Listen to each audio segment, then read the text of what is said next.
Guys, good morning. Ayun, medyo na-stress ako kasi hindi ko alam kung saan ko na ilalagay yung mga kumot ko.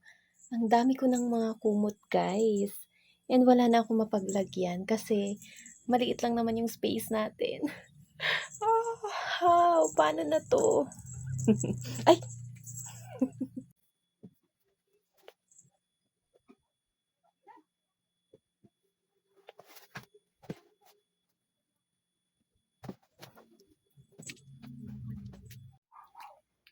guys, ayun.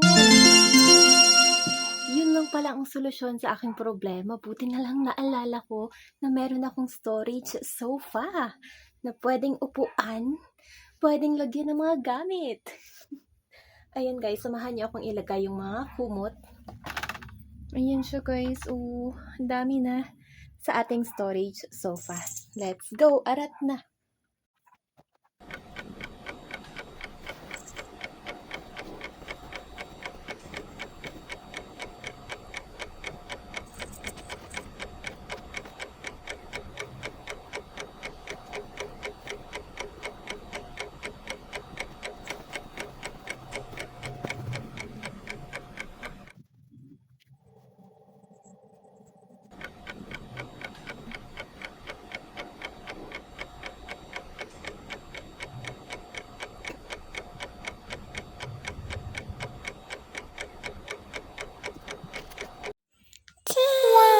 So, ayun na guys, yung ating storage sofa.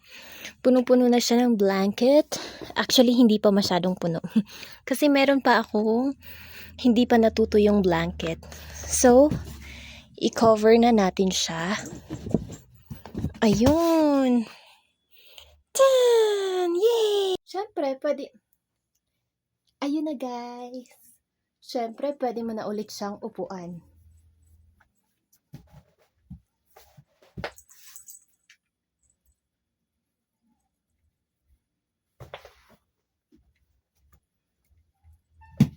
Tapos, ang ginagawa ko, nilalagyan ko ng cover para hindi karamutin ng aking pusa.